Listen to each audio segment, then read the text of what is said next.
correspondent for ESPN, the host of the NFL Matchup Show, and an analyst on numerous NFL broadcasts himself. That would be the great Sal Paolantonio. Sal, how you doing? Merry Christmas to you, Pat, and everybody at JAKIB Media. Thanks for having me back. I missed last week, Pat. I missed having you last week, Sal, but it's nice to have you back here. So you have to talk twice as fast now since you weren't here last week. So, but how about we start chronologically, Sal, if we might? Give me some take on the Dallas game itself. What warning signs did you see there that may, in fact, manifest in that loss to the Cowboys?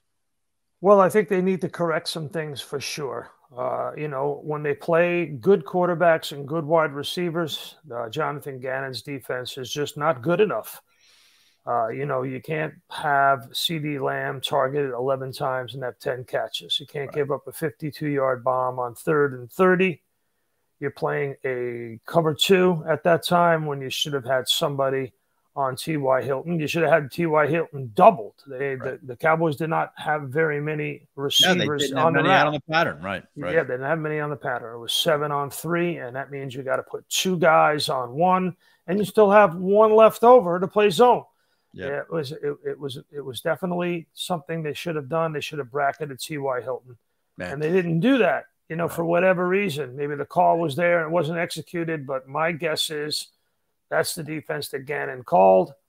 And as Darius Slay said afterwards, I didn't have what I needed on the back end. So he was clearly looking for safety help there, but he shouldn't be looking for safety help.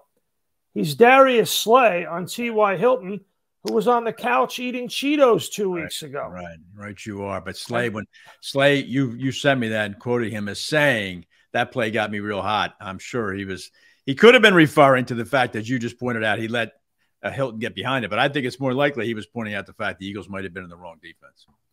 Yep, I think so. And then, coming out of the gate, Pat, Dallas Goedert, again, 3 catches on 3 targets. He should have been targeted at least 8 times in that game, 5 to 8 times in that game. Right. And that's something that Shane Steichen and Gardner Minshew have got to figure out.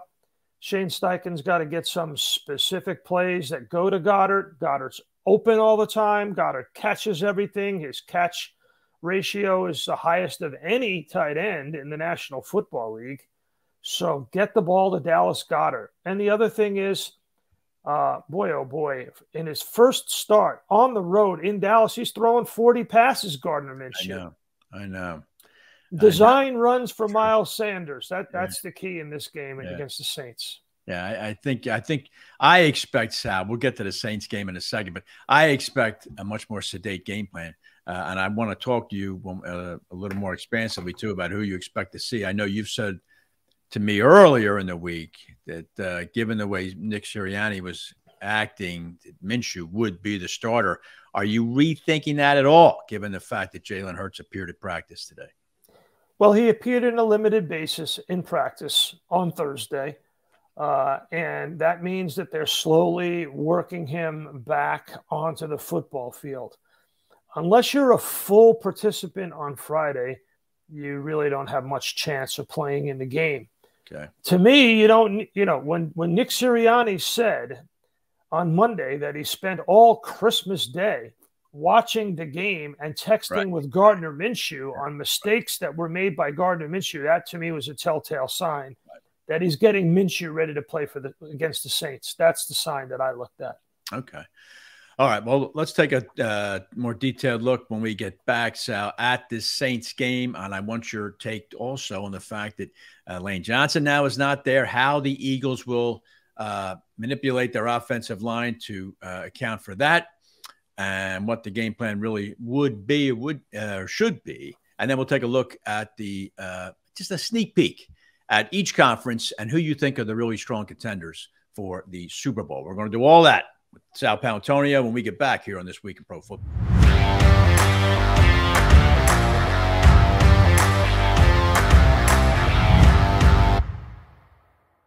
Welcome back. This week in Pro Football, week number 17, the National Football League. Pat Callahan here with the great Sal Paolantonio. You can follow me at TWIPF Pat on Twitter. Follow the network at JAKIB Sports.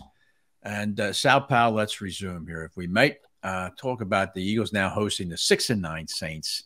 The Eagles come into this game with a 160 net point differential advantage over New Orleans. New Orleans has a less than 1% chance of making the playoffs, but they still play hard. They play hard. They just won in terrible conditions in Cleveland last week.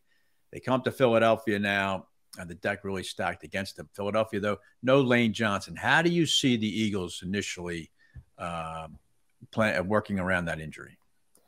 Well, let's look at a big picture and little picture, Pat. Big picture is the Philadelphia Eagles were given a 3-game-in-a-row road trip, 3 straight on the road in the month of December by the NFL schedule makers. Yeah.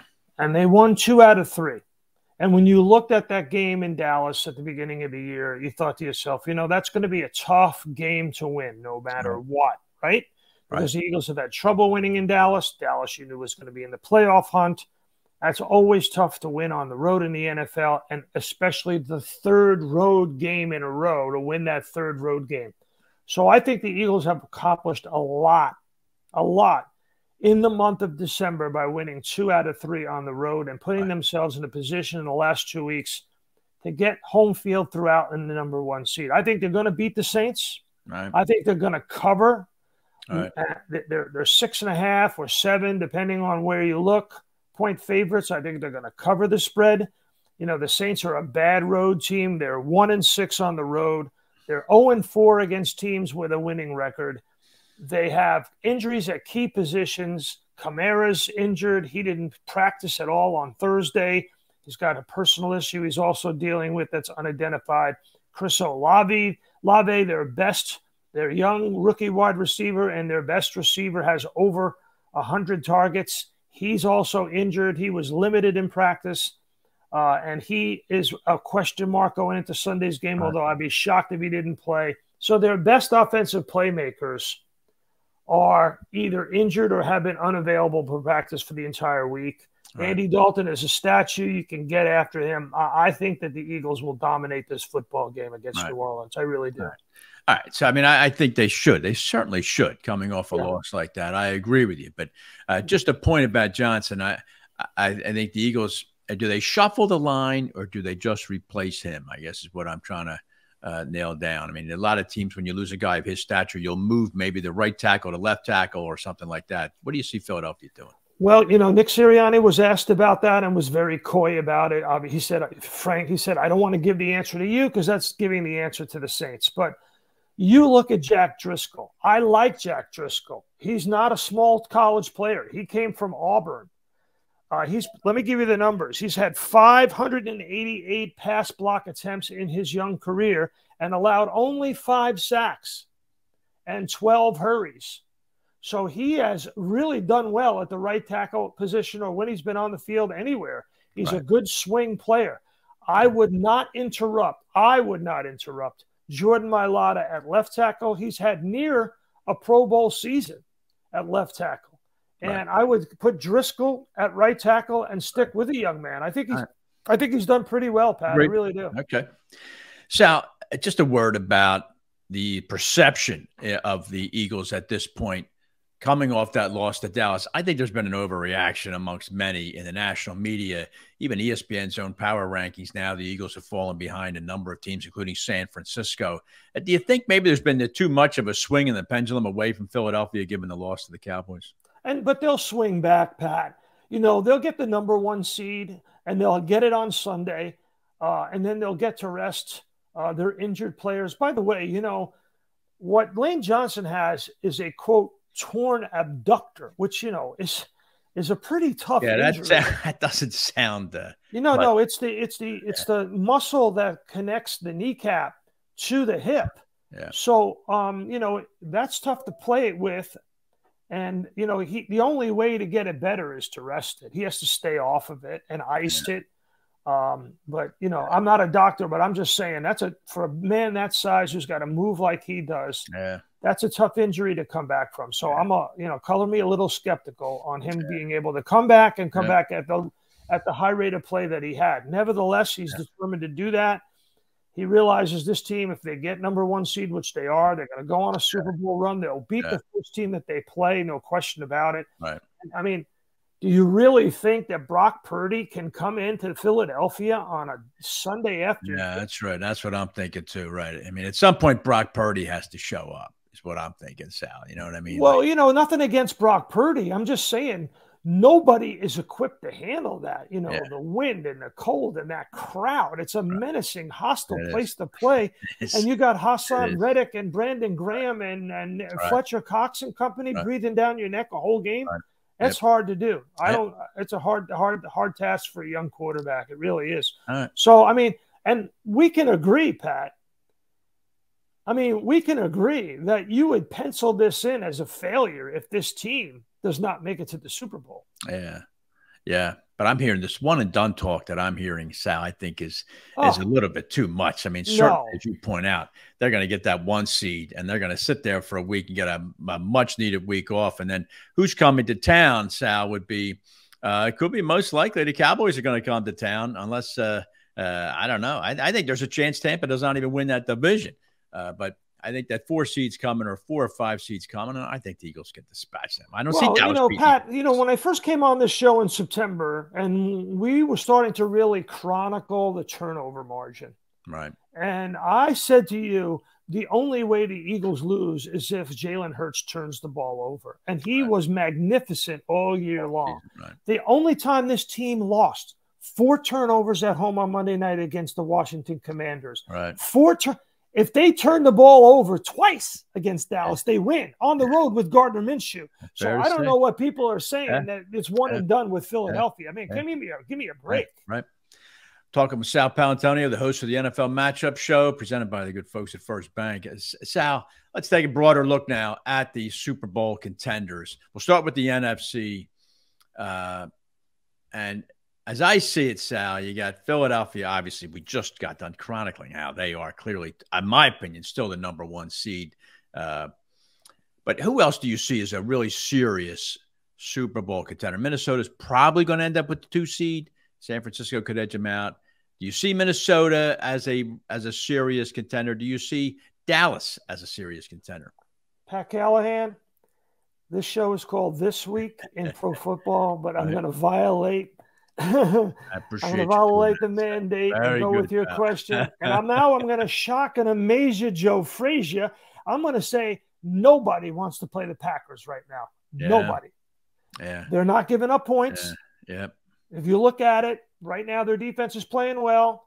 And Rodgers has got that cocky confidence right now. He's got one of the best young wide receivers in the game who's tough to cover, and Christian Watson. You're right. Can you imagine, Sal? Pat, I'm telling you right now. I know. If the Vikings have got to knock him out this week, because if you don't, he's going to be like right. What you he's just going to be like Godzilla. I mean, he is going to just roam through the NFC. Yeah. And guess where he's going to go first? If the Vikings don't knock him out, guess where he's appearing first in the playoffs? Most likely, he'll be at the I don't know what it's called now. It used to be the Metrodome. He'll be in Minnesota as to 7 seed Green Bay, probably playing the 2 seed the Vikings, and that's the last person Minnesota wants to see. Last down is that number 12. I agree with you there. Sal, I think they are the biggest threat to anybody right now. Niners, because of Purdy. I don't know. Purdy can go on the road in a hostile place and play. We haven't seen that really yet against a good team. Yeah, I think it'll be tough for the Giants to go there if the chalk holds. The Giants hold serve Sunday. They end up the 6th seed. Tough for the Giants to go out there and beat them. But I agree. I think San Francisco would have a tough time here in Philadelphia. Don't want to play Aaron Rodgers, Pat. Yeah. Okay.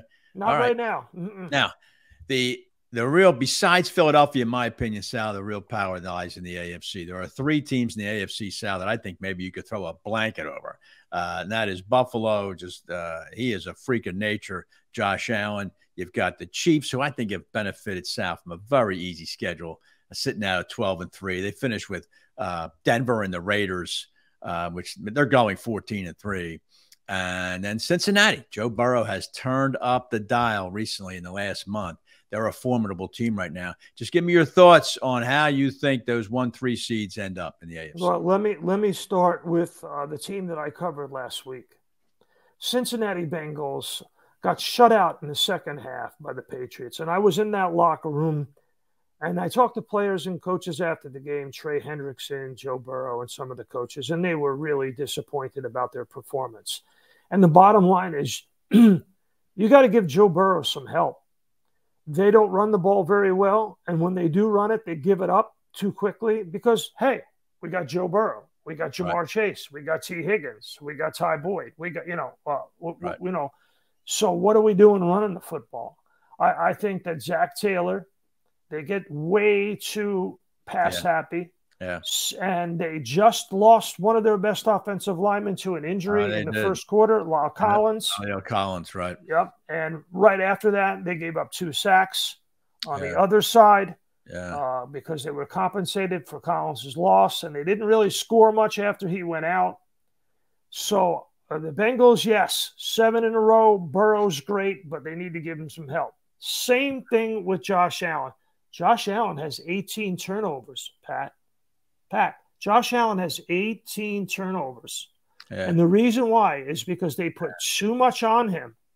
And that's one of the things that we do on this week's matchup show. Yeah. We talk about the volume and production that the Buffalo Bills need to get. Ken Dorsey, their offensive coordinator, a former quarterback, and he's in love with his gunslinger, Josh Allen. He needs to get some balance on offense because I'll tell you what, Kansas City has balance and explosiveness. They have it all offensively. And Steve Spagnuolo knows how to shut down Josh Allen. All right. It's funny you bring that up and you accentuate the 18 turnovers. 14 picks got Derek Carr banished from the city of Las Vegas. So it's all relative. And how many touchdown passes does Derek Carr have? He's got way over 20. I don't, you came on and you said Derek Carr's had a bad year. I don't know, Pat. I think, Devontae Adams was hurt a little bit. I think he's the fall guy there. You may be right, but I'm telling you, he's just not a leader. You're not going to go deep in the playoffs with Derek Carr. I mean, I don't know how many years he has to play to prove it. I know Derek Carr very well. I've interviewed him several times. He is a good leader. He's a God-fearing young man. He's tough, stands in the pocket. He makes sure he makes mistakes. And we've seen it in the past where Josh McDaniels does not suffer fools gladly for very long, right? Saw it in Denver. When he had Tom Brady, he was great. When he doesn't have Tom Brady, he's not great. That's fair to say. That is fair. But I think Derek Carr's getting a bad deal there. Bad deal. I think I really do, Pat. All right. And then we didn't spend much, but we have a minute left here, Sal. We talk about the Chiefs. Kansas City, the NFL props up teams to play them, and then the Chiefs knock them down. I don't think they're playing lights out football, but you have to give it to Patty Mahomes. He's playing with an extremely nondescript roster of wide receivers, and yet they're still very formidable offensively. Well, I'm sure you've watched us on the matchup show. What we have shown is Andy Reid. I mean, come on. Yeah. There's a reason why Andy Reid's been so good for so long with so many different players. He went to 3 tight end sets. He brought in Jerick McKinnon. Right. He brought in the wide receiver from the Giants. The guy scores a touchdown pass. Tony, right.